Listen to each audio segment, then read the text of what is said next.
El presidente Donald Trump citó las violaciones de los derechos humanos en Cuba como justificación para su nueva política hacia la isla. Su discurso lo dio en el emblemático Teatro Manuel Artime de Miami, un teatro que lleva el nombre de uno de los líderes de la Brigada 2506 de Bahía de Cochinos. Para analizar este decreto del presidente, me acompaña en los estudios Juan Carlos Hidalgo del Cato Institute. Juan Carlos, bienvenido a La Voz de América. ¿Acertada la decisión del presidente Donald Trump o no? No. ¿Por qué? No, creo yo que la causa de la libertad en Cuba no va a ser avanzada, limitando la capacidad que tengan los estadounidenses de comerciar, de invertir o de viajar a la isla. Me parece curioso, si no absurdo, el hecho de que los proponentes de esta nueva política declaren de que la apertura de Obama ha fracasado, si bien tiene apenas 2 años de haber estado en pie, mientras que el embargo, que estuvo 50 años en pie y que obviamente no cambió la situación política de la isla, al parecer no dicen nada de eso y más bien ahora quieren regresar a ese tipo de políticas. Así que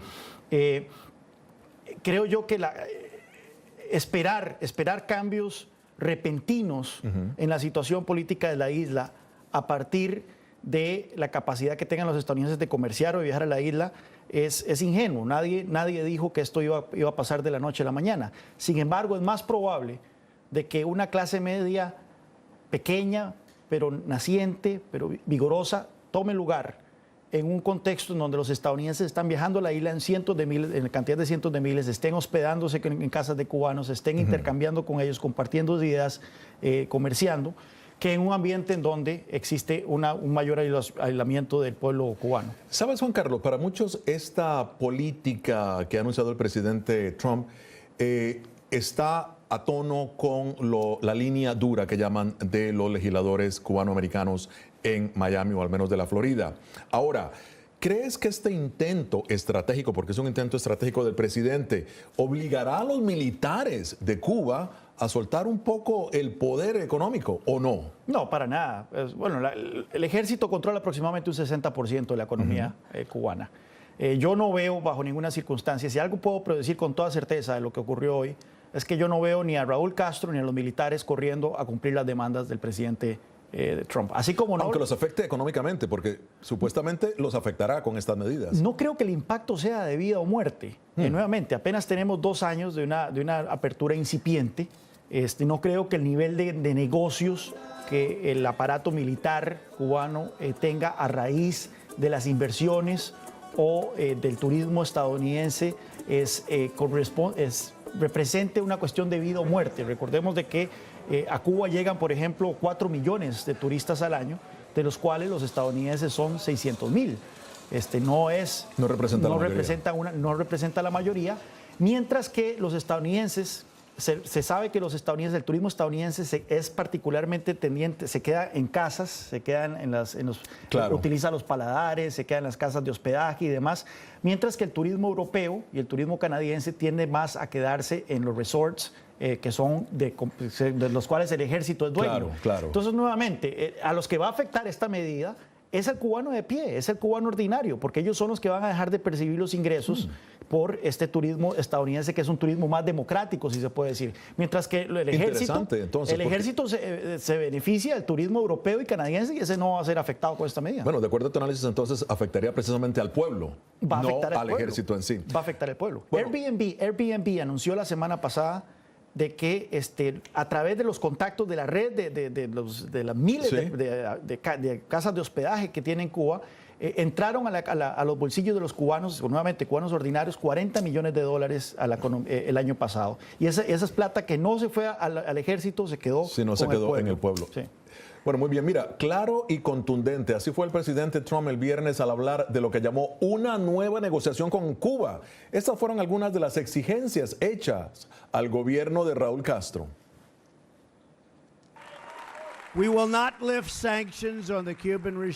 No levantaremos las sanciones al régimen de Cuba hasta que todos los prisioneros políticos sean liberados, se respeten los derechos de asamblea y expresión, todos los partidos políticos sean legalizados y se programen elecciones libres y supervisadas internacionalmente. Bueno, Juan Carlos, hemos visto ya, o sea, prácticamente una mano dura del presidente Trump en ese sentido. Pero ahora vamos a ver, si es el tema de los derechos humanos, como el presidente lo hemos escuchado, ¿qué está pasando entonces con la relación de Estados Unidos con China, con Vietnam? Bueno, dos cosas. Explícanos un poco El eso. presidente recién fue a Arabia Saudita y llamó mucho la atención en el discurso que dio, en donde no hubo mención alguna a los derechos humanos o las libertades políticas en uno de los regímenes más represivos del mundo. A diferencia del presidente Obama, que cuando dio un discurso similar en Cairo, al inicio de su gobierno, sí mencionó la importancia de las libertades civiles y las políticas en el mundo árabe. Parece que el presidente Trump se acaba de acordar del tema de los derechos humanos. Hace poco tuvo una llamada con el presidente de Filipinas, que está conduciendo una guerra contra las drogas en ese país que le ha costado la vida a miles de personas en ejecuciones sumarias, y lo felicitó por la manera en que está gobernando su país. Felicitó al presidente de Turquía, quien está reprimiendo y arrestando a centenares de oficiales y autoridades en ese país que se oponen a él. Así que de repente la lucha por la democracia y los derechos humanos se vuelve una causa célebre, conveniente de la administración Trump. El presidente Trump también dijo hoy de que no va a tolerar, su administración no va a tolerar malos crímenes del comunismo. Hace 2 semanas tuvo al premier de Vietnam en la Casa Blanca como invitado. Nuevamente, es una posición muy conveniente que ha sido la tónica de los últimos 50 años, con la excepción de la administración Obama, de un Estados Unidos que ha impuesto sobre Cuba, y nuevamente no solo sobre el gobierno cubano, sino sobre todo el pueblo cubano, sanciones que ni siquiera Corea del Norte ni Irán tienen en su magnitud. Fíjate, sin embargo, hay que darle crédito al presidente que ha mencionado precisamente el caso de Venezuela, el caso de Cuba. Mencionó que el comunismo, precisamente en el continente, ha creado desastres, como literalmente lo ha dicho. Hay que darle crédito en ese sentido también. Si hay algo con lo que yo me quedo el discurso, es en eso. Si hay algo que se le puede criticar al presidente Obama, fue su laxitud en la manera en que se refirió al régimen cubano, incluso cuando la muerte de Fidel Castro. Ya el presidente Obama iba de salida, podía tener unas palabras un poco más duras y más realistas sobre lo que la figura de ese sátrapa cubano representó, no solo para Cuba, sino para toda América Latina, y aún así no lo hizo. En buena hora que el presidente Trump puso los puntos sobre la silla, sobre lo que significa el comunismo en Cuba y en el resto del mundo. Sin embargo, nuevamente, no se logra derrotar a un régimen como aislándolo, porque eso lo que termina afectando más bien es a la población, no al régimen en sí. Muy bien. En el tema hizo mención precisamente, fíjate, que tienen que regresar, hizo mención a los hermanos al rescate, a las muertes que ha causado. Toda esta mención que ha hecho, ¿tú crees que el presidente Trump verdaderamente, porque para los Castro no hay, para Raúl Castro en realidad no hay una barrera con la cual se pueda negociar con el presidente de Estados Unidos? Pero ¿tú crees que esto verdaderamente, Cuba se va a sentar nuevamente a una mesa de negociación y decir, bueno, sobre el tema de devolver a los causantes de la muerte, de hermanos al rescate, vamos a hacer esto? ¿Crees que hay negociación en ese sentido? No, o sea, ese tipo de enfoque falló por 50 años. Ese fue el enfoque que se estuvo desde inicios de los 60 hasta la administración Obama. Bueno, pero no había un presidente como Donald Trump. Bueno, pero no creo que el régimen cubano va a correr a tratar de negociar con él o a satisfacer sus demandas. Nuevamente, más bien esto le brinda una excusa a Raúl Castro para presentar a Cuba como la víctima del imperialismo yanqui y del nuevo presidente Trump, que es un presidente, recordemos, altamente impopular afuera de Estados Unidos e incluso adentro de Estados Unidos. Así que esto más bien como una acción de relaciones públicas le cae como anillo al dedo al gobierno cubano, porque entonces puede decir estamos siendo víctimas del nuevo imperialismo neoconservador que predomina en la administración Trump. Y eso fue el enfoque por 50 años y va a continuar siéndolo. Y se continuará, en tu opinión. Ahora, el presidente, acuérdate, cuando era candidato dijo que iba a revertir toda la política del presidente Barack Obama. Sin embargo, solamente anunció unas cuantas medidas. ¿Tu lectura de esto? Y algunas medidas que más teatro que cualquier otra cosa. Hay que ver el nivel en que el presidente Trump pretende que su gobierno haga cumplir lo que él anunció hoy. Él dice que el turismo queda prohibido a Cuba y que todas las personas que vayan a Cuba van a tener que demostrar que lo hicieron dentro de las 12 categorías que existen de intercambios. Bueno, eso involucra que el gobierno y las agencias que controlan los flujos de personas hacia Cuba tengan que empezar a detener efectivamente uno por uno a los decenas de miles, y no cientos de miles de estadounidenses que van ahí. Esto va a poner al máximo los recursos del Departamento del Tesoro, de las agencias migratorias y las agencias de aduanas y demás. Y yo creo que eso más bien va a ser contraproducente para la seguridad nacional de Estados Unidos. Por allá, el 2009-2008, la GAO sacó, la General Accounting Office sacó un reporte donde decía que el embargo se había convertido en un pasivo para la seguridad nacional de Estados Unidos, precisamente porque los recursos son limitados y el tener usted agentes de aduanas, agentes migratorios, tratando de figurar si la gente, si está trayendo puros habanos cubanos, si está trayendo ron cubano y demás, en lugar de estarse fijando en la entrada de terroristas y gente peligrosa para el país, eso más bien constituido, era contraproducente. Muy bien, si nos sigues en Facebook Live, envíanos sus preguntas. ¿Hizo bien el presidente Donald Trump al revertir algunas de las políticas hacia Cuba? Esto es Foro Interamericano de la Voz de América y nadie lo hace mejor. Si Trump decide retirar esos ingresos a Cuba mediante el turismo, ¿me entiendes? Sería un caos. Estén los americanos o no estén los americanos, esté Trump o no Trump, somos cubanos, el cubano siempre va a hacer música.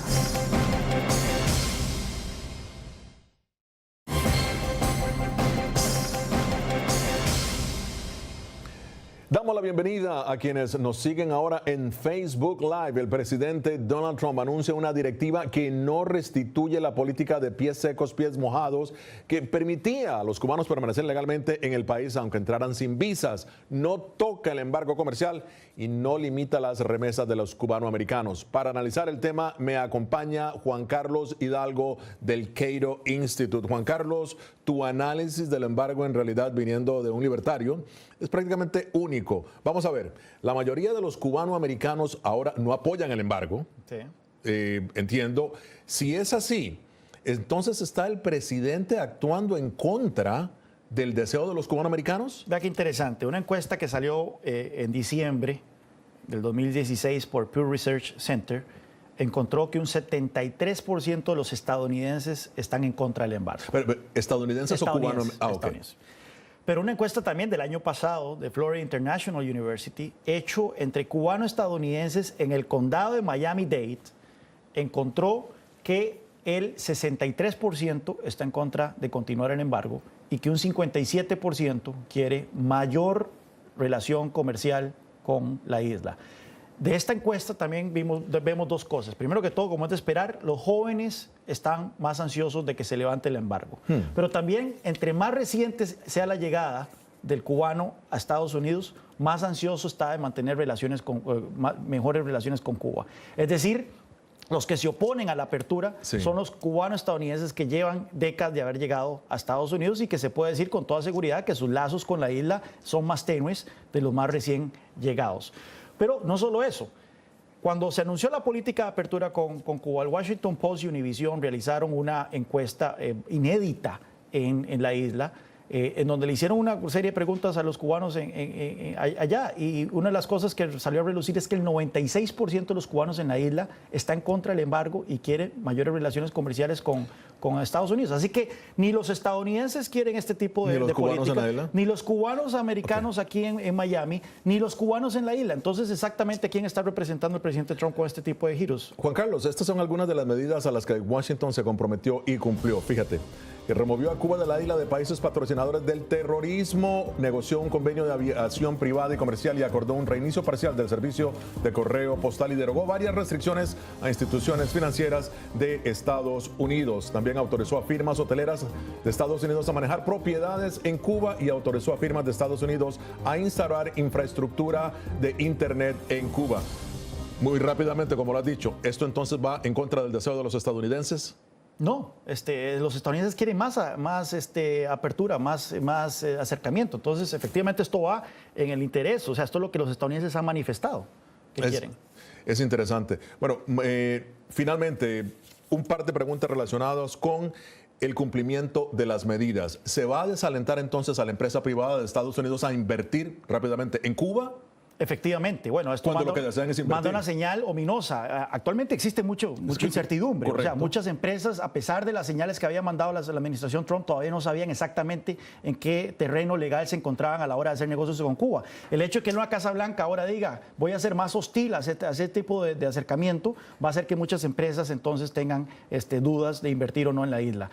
Hace poco salió un informe de Engage Cuba, que ustedes antes mencionaron, que dicen que el comercio incipiente entre Cuba y Estados Unidos le genera ganancias al sector privado estadounidense en 6.600 millones de dólares al año. Son 12.000 empleos estadounidenses que dependen de este comercio y ciertamente se van a ver afectados. Juan Carlos, como siempre, un placer haberte tenido con nosotros. Juan Carlos Hidalgo del Cato Institute. Les habló Gonzalo Barca, los espero la próxima semana en Foro con la noticia más allá de los titulares.